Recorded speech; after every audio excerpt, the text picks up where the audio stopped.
Reliability. It's an important consideration when you're picking which car to buy. Obviously, it's less of an issue if you buy new because of course the car will come with a manufacturer's warranty. But once that runs out, if you pick the wrong model, you could be exposed to some serious financial risk. That's why we've teamed up with leading warranty provider, WarrantyWise, to find out which are the 15 least reliable cars from the past 10 years, so you know which ones to avoid. For our study, WarrantyWise looked at the frequency of claims for every single model to work out the probability of that particular car suffering a fault. They then multiplied this number by the average cost per claim to get our ranking. Basically, the cars lower down on the list expose you to the greater financial risk. Now, unfortunately, I can't give you the probability of a car suffering a fault for commercial reasons, but I can share with you the average cost per claim and the largest claim for that model that WarrantyWise had to pay out.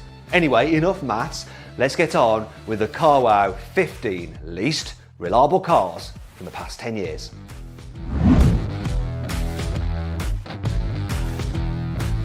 The 15th least reliable car of the past 10 years is the Tesla Model S.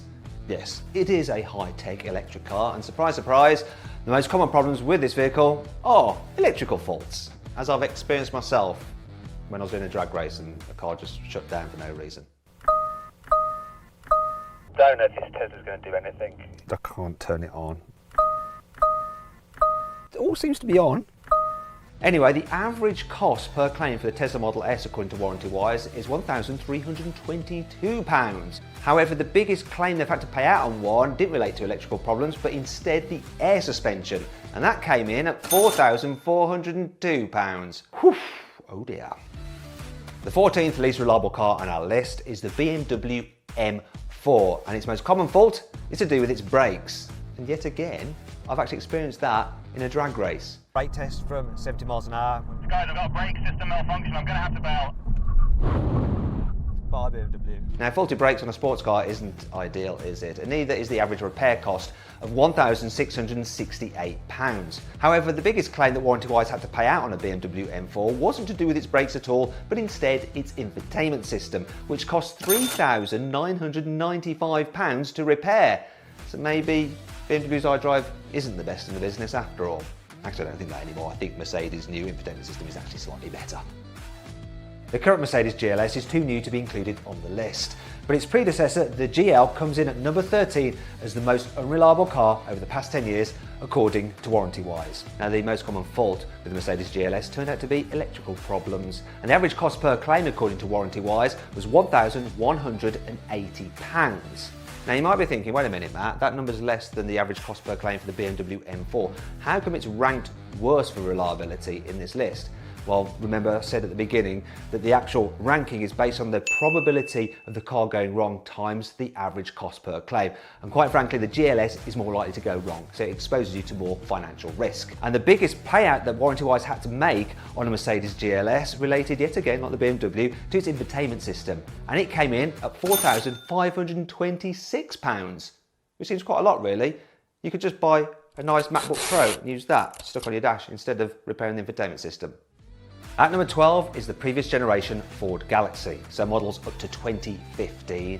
And the most common fault with these is gearbox issues. Probably has something to do with the fact they use as minicabs, so changing gear quite a lot. The average cost per claim for a Ford Galaxy was £1,752. But the biggest payout that WarrantyWise had to pay on one of these cars, once again related to gearbox issues, came out to £4,782. The 11th least reliable car, according to WarrantyWise, is the BMW X5. Now, just like with the Mercedes GLS, this doesn't include the current version because it's too new. However, it does include all previous versions up to 10 years old. And the most common faults with those cars relate to suspension issues, with the average cost per claim of £1,593. However, the biggest and most expensive fault that WarrantyWise had to repair related to engine problems with a certain car, and that cost £9,937 to fix.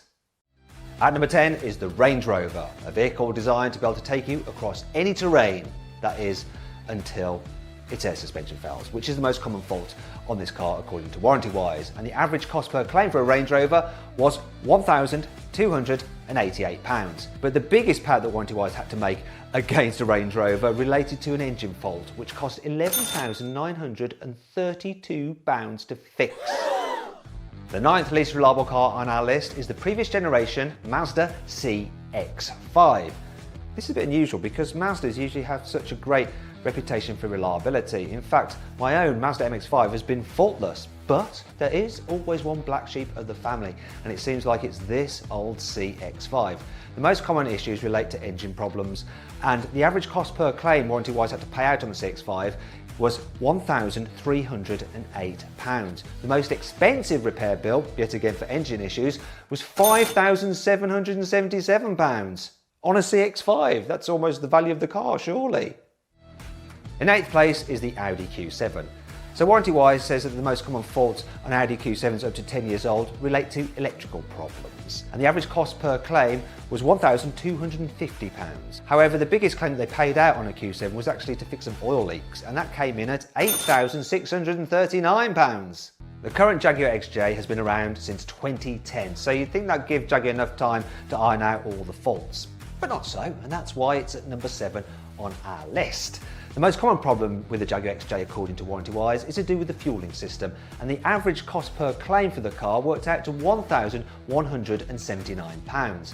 However, the biggest repair bill was actually £9,616, and that was due to engine faults.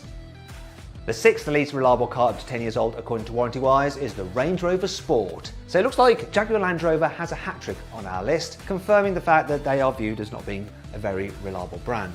Oh dear, doesn't say much about British manufacturing and quality control, does it? Anyway, the most common problems with the Range Rover Sport relate to its air suspension, and the average cost per repair came to £1,545. However, the most expensive repair worked out to an eye-watering £20,411 for an engine repair. I mean, that is just frightening. Now, if you'd like to see which is best between a Range Rover and the new BMW X7, click on the pop-out banner up there to watch my head-to-head video. Now we come to our countdown of the 5 least reliable cars, and the Chevrolet Captiva. This car isn't actually on sale anymore, which is a good job because it's actually coming out as the 5th least reliable car according to Warranty Wise. Now the problem with this thing relates to its gearbox, and on average the repair cost came to £1,288, but the biggest payout for a gearbox fault worked out to £4,945, which is about a quarter of the original cost of the car. At number 4 is the previous generation Porsche Cayenne. So much for Porsches having great build quality, eh? Now the most common problem with these cars, according to Warranty Wise, is their electrical system, and the average cost per claim worked out to £1,437, though the biggest payout on a Porsche Cayenne was for £6,360, and that was for an engine repair. As with the current X5, the very latest BMW X6 is too new to be included in our study, but the previous generation versions up to 10 years old are at number 3 in our least reliable list. The most common problems with these cars, according to Warranty Wise, is to do with their electrical systems, and the average cost per repair worked out to £1,769. However, the biggest repair cost Warranty Wise saw on an X6 was for its engine, and that cost £8,083 to put right. At number 2 is the previous generation Audi A7. Now, it may be a good looking car, but it's not that reliable, and it also means that there's quite a lot of Germans included in this list. Looks like they're performing even worse than the British. Anyway, according to Warranty Wise, the average cost per claim on an Audi A7 came to £2,199, and the most common fault related to its gearbox. And the most expensive fault they had to pay on, once again, was a gearbox issue, which cost £11,222 to put right. Finally then, we come to the least reliable car of the past 10 years, according to Warranty Wise. And that dubious accolade goes to the previous generation Bentley Continental GT. Oh dear. This is what happens when the Germans and the British work together. You get the least reliable car on the list, with the highest average cost per claim of £2,299. Now, according to Warranty Wise, the most common problems are electrical faults, but the biggest repair bill they had to pay for actually related to an engine issue on a Continental GT, which cost £10,737 to fix. But to be fair, if you can afford a Bentley Continental GT, you can probably find that kind of cash just somewhere stuffed behind your Chesterfield. Now, if you want to see my full in-depth video review of the very latest Bentley Continental GT, which is actually a very good car because it's still under manufacturer warranty. Click on the pop-out banner up there to watch the video.